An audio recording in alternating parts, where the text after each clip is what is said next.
피타를 심을 정도로 적과 내통을 하고 있는 세력이 있다라는 걸 불쾌하는 점이 되니까 이제 이란 측은 되도록이면 드론이나 그런 미사일 공격으로 암살이 됐다라고 얘기를 주장하고 싶을 거고 이제 뭐 사실 다양한 외신에서는 팩트에 기반을 보도하는데 그 외신에서는 아마 그 안에 있는 내부 밀정들, 그러니까 소위 말해서 포섭된 그 바티즈 그룹 사람들이 암살에 가담했다 이렇게 되는 것이니까 이란 입장에서 이건 그냥 단순히 공격을 받았다라는 게 아니라 체제에도 위협을 주시는 얘기이기 때문에 상당히 그 부분에서 보도가 지금 나뉘어서 나오고 있는 것으로 보입니다.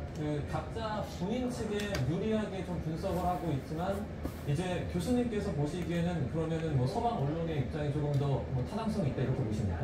왜 그러냐면 드론을 이용해서 공격을 하기에 그 위치가 남쪽에는 남북 다 산이 있는 지역이라서 그 드론을 운영하기가 쉽지 않은 지역이라고 다 이야기를 해요. 네. 그래서 지금 뭐 남쪽으로 들어왔던 북쪽으로 들어왔던 이게 어떻게 되든 그 안에서 쉽게 드론을 띄우지 못하는 상황이고 넘으려면 산 뒤에도 넘어와야 되는데 그러기에는 리스크가 너무 크고 발각되기가 너무 쉽기 때문에 그것보다는 아마 폭탄이 미리 소위 이렇게 설치가 돼서 거기서 이제 그 폭탄이 터지면서 암살이 됐다라고 보는 서구 언론이나 전문가들의 의견이 신빙성이 더 높아 보입니다.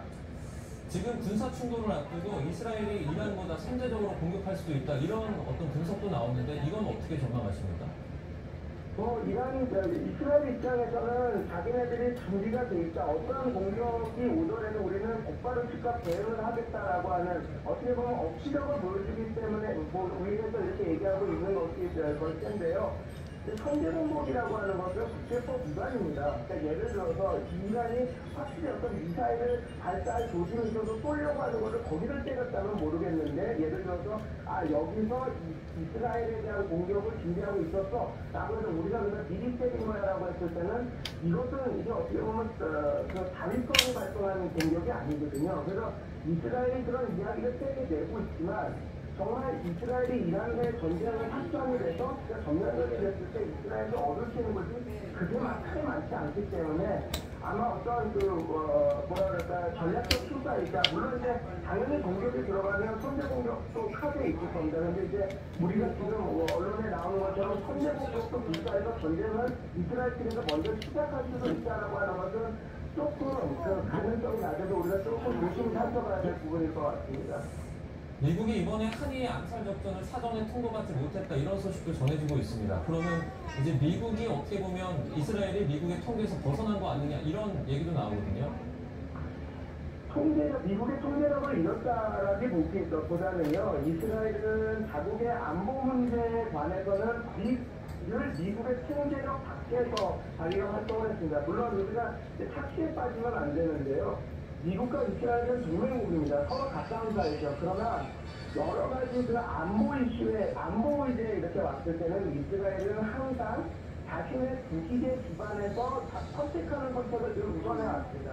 여태까지 이뿐만 아니라 오시리크 작전이든 기존의 이스라엘에서 여러 가지 척도 작전들을 이렇게 복귀해 보면 미국의 반대나 이런 것들이 큰 변수가 되진 않습니다. 가장 큰 변수는 이스라엘 본인들이 이 문제는 우리 외교 안보의 큰 문제다라고 했을 때 감행을 했기 때문에요. 이 지금 한이를 암살했다라는 것 자체를 미국의 통제력을 잃었다라고 그냥 그렇게 보기에는 좀 낮지만 지금 미국과 이스라엘의 그 사이가 상당히 지금 좋지 않은 상황이다라고는 우리가 볼 수는 있겠죠. 네, 이제 이란과 이스라엘 갈등이 전면전으로 번질 가능성이 제기되면서 국제사회가 촉각을 곤두세우고 있는 상황이라서 예의주시할 필요가 있어 보입니다. 관련해서 새로운 소식이 들어오면 또 저희가 바로 전해드리도록 하겠습니다. 이란과 이스라엘 갈등, 백승훈 한국외대 교수와 함께했습니다. 교수님 고맙습니다. 감사합니다.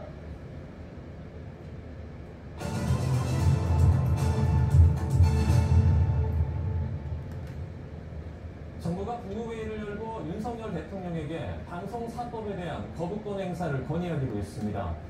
한덕수 국무총리는 국무회의에서 이른바 방송사법은 그간 누적되어 온 공영방송의 편향성 등을 더욱 악화시킬 우려가 크다는 지적이 많다며 이같이 의결했습니다.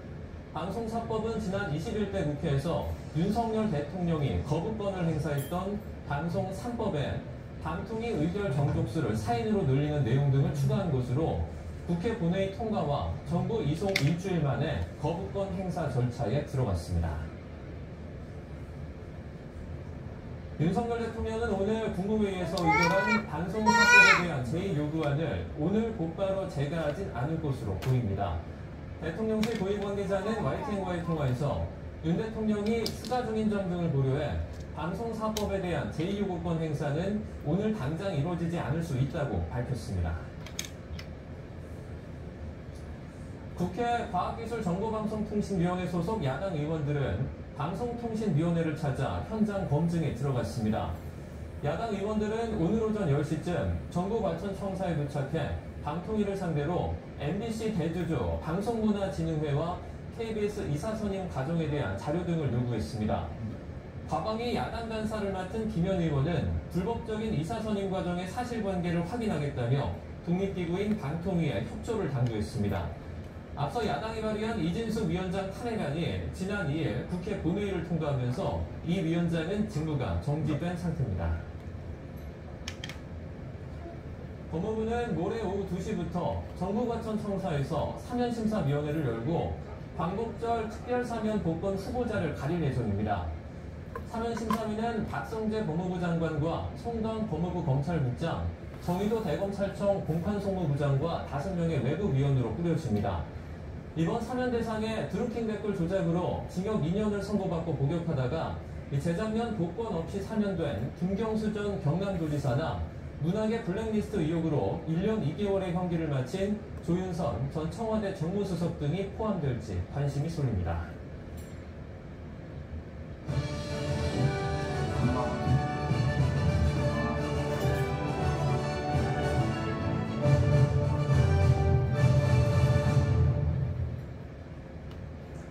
배드민턴 여자 단식에서 무려 28년 만에 금메달을 목에 건 안세영이 대표팀을 향해 작심 발언을 쏟아냈습니다. 협회는 열악한 재정에도 불구하고 안세영을 위해 트레이너 여럿을 붙였다고 반박한 가운데 정부가 사실관계를 파악하기로 했습니다.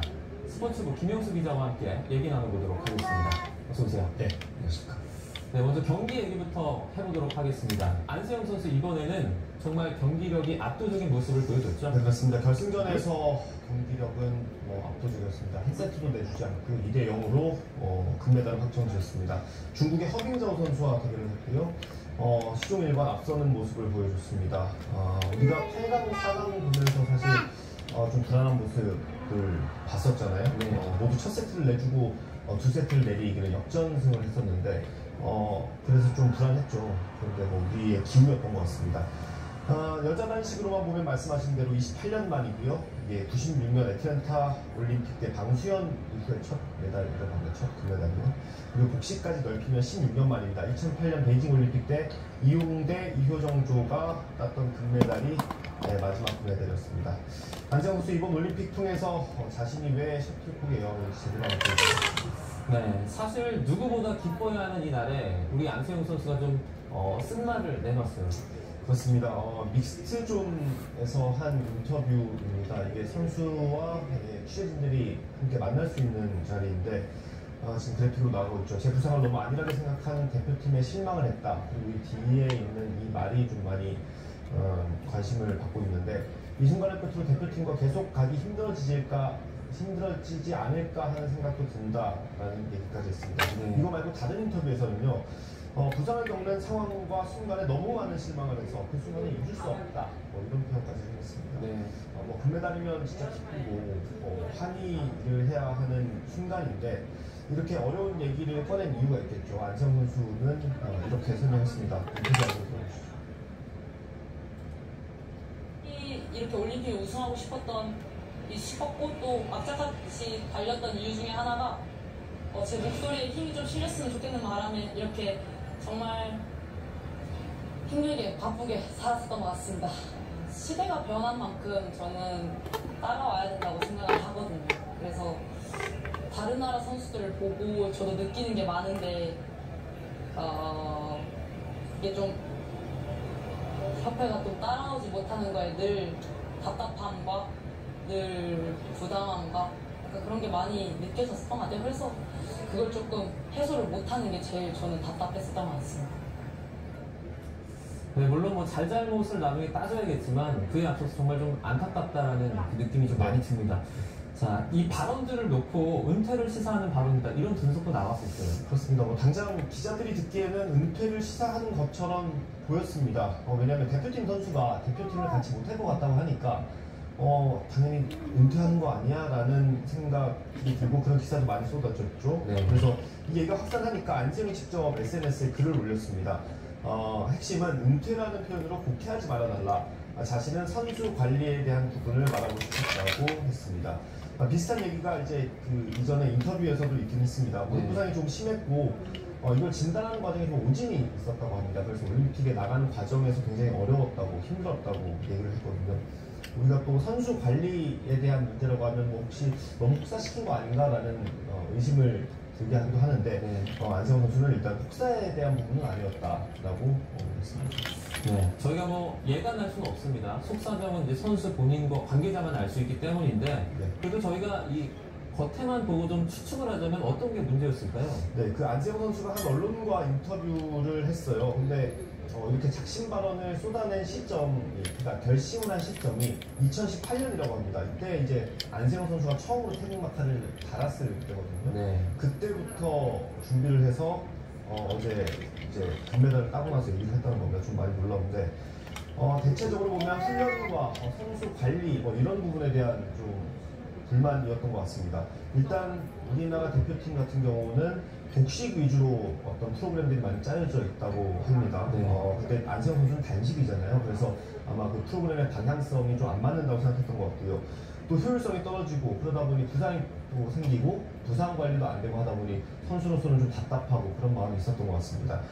또 하나 언급했던 게 개인 트레이너를 쓰고 싶었는데 그걸 쓰지 못했다라는 얘기를 했어요. 그 얘기를 하면서 이제 다른 나라 같은 경우는 몇 명이 왔거나 이런 얘기도 하기도 했거든요. 그것도 좀 아마 안세영 선수는 안타까웠던 부분이었던 것 같고요. 그리고 프랑스랑 덴마크 오픈을 못 나갔는데 이게 본인의 의지와 상관없이 어떤 일방적인 의사결정에 의해서 결정이 됐다라는 얘기를 했어요. 그래서 그러면 뭐 사후에라도 얘기할 수 있는 부분 아니냐라고 했더니 그런 어떤 의견을 조율하고 할 분위기가 아니었다라는 얘기를 했습니다. 네, 지금 상황에서 협회가 공식 입장을 밝힌 게 있습니까? 일단 공식적인 입장은 나오지 않았고요. 저희가 취재한 게 있는데 협회 관계자가 YTN에 이렇게 말했습니다. 일단 트레이너에 대한 부분이요. 안세영이 이제 다른 나라 선수들과 비교를 해서 트레이너가 부족하다고 하지 않았습니까? 근데 협회에서는 대회 때마다 3명씩 트레이너를 붙여줬다고 주장을 했습니다. 이게 협회 사정이 굉장히 안 좋은데도 그만큼 할 만큼 했다라는 주장이고요. 또 부상과 관련해서는 이런 부상을 무시하고 우리가 선수를 대회에 내보낸 적은 없다. 지금 사태가 조금 커지는 것 같은데 정부가 이와 관련해서 사실관계 파악하기로 했다고요? 네, 협회는 일단 공식적인 입장이 없고 문체부가 보도자료를 냈습니다. 일단 핵심은 올림픽을 마치는 대로 우리가 이 부분을 좀 들여다보겠다라는 거고요. 또 거기서 고칠 게 있는지 한번 찾아보겠다. 했습니다. 여기에 붙여서요. 배드민턴만 그런지 아니면 다른 종목까지 그런지 좀 전반적으로 한번 우리가 들여다보겠다라는 입장을 밝혔습니다.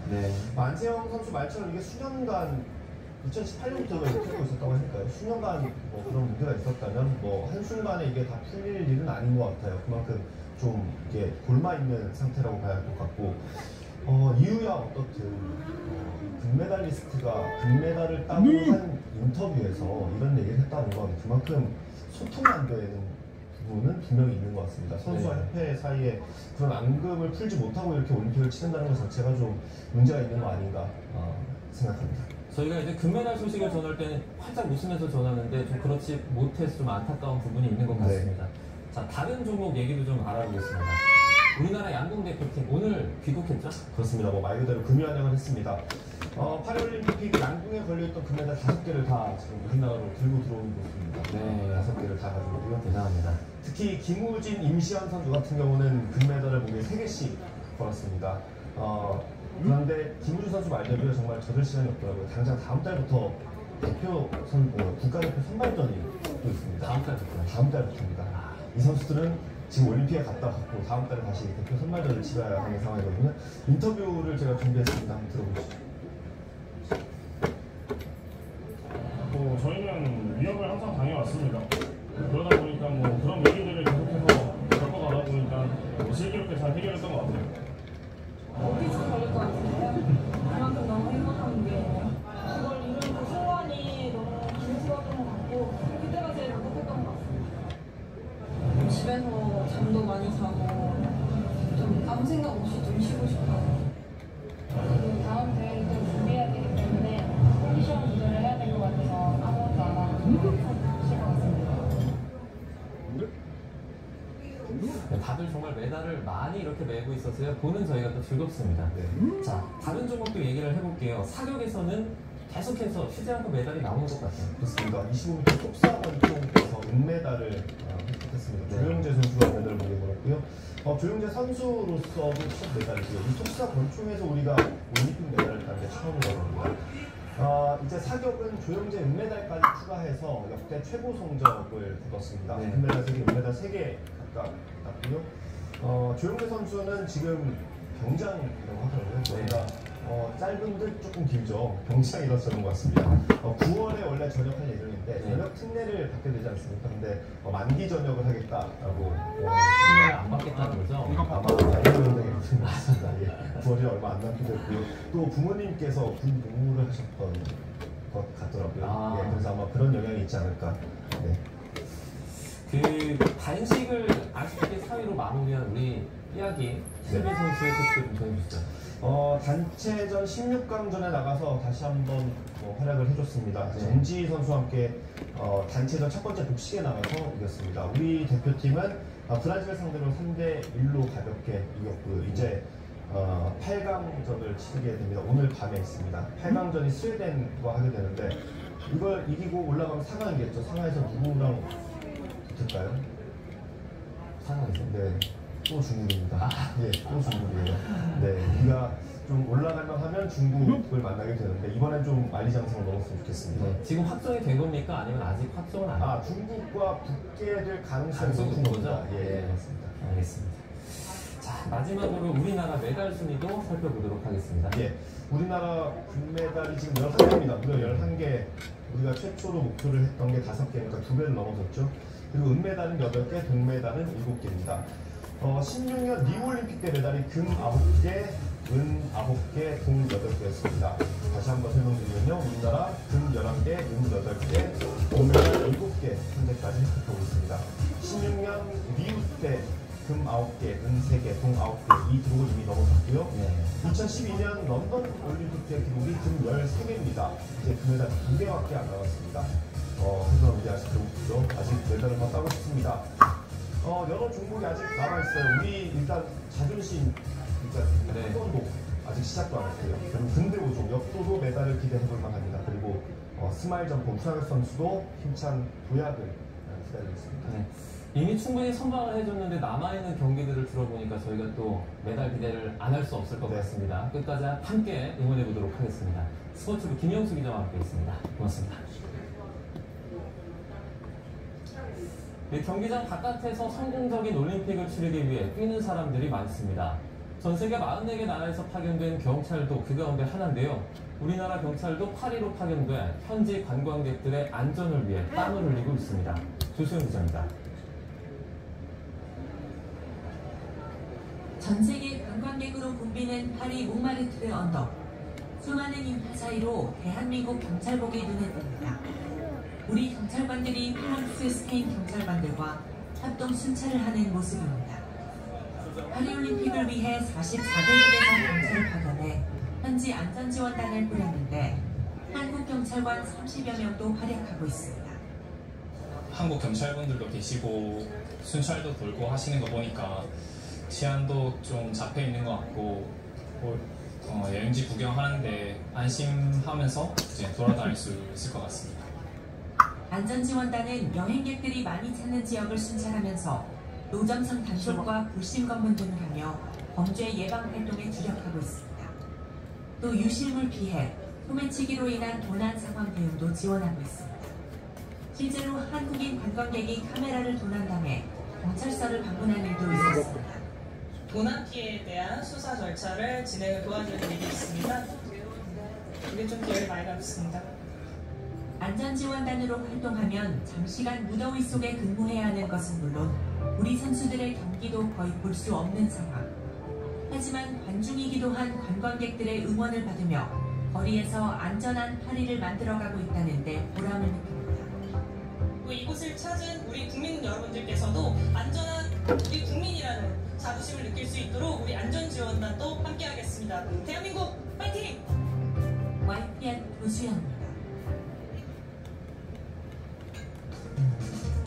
파리올림픽에서 유도 개인전 은메달과 단체전 동메달을 목에 건 허민희 선수. 독립운동가 허석 선생의 후손으로 알려졌죠. 허민희 선수가 오늘 오전 대구 군위군 삼국유사면에 마련된 허석 선생 추모비에 참가했습니다. 메달 2개를 걸고 단단히 홍조부 앞에 선 허민희 선수. 4년 뒤 반드시 금메달을 목에 걸고 다시 찾아오겠다 이렇게 다짐을 했다고 하네요. 독립운동가 허석 선생의 5대손인 허민희는 한국인 아버지와 일본인 어머니 사이에서 태어나고 별세한 할머니의 유언에 따라서 한국 국적을 택해 태극마크를 달았습니다. 그룹 방탄소년단 지민이 군복무 중에도 솔로 2집 타이틀곡 프로 미국 빌보드 차트에서 역주행을 이뤄내며 인기를 이어가고 있습니다. 빌보드 차트에 따르면 후는 메인 싱글 차트 핫백에서 존즈보다 2위 상승한 12위를 기록했습니다. 후는 팬덤의 화력이 발매 첫 주에 집중된다는 풍명과 달리 발매 2주차에 오히려 순위가 올라 노래의 인기를 입증했습니다. 주택이 활활 타고 있습니다.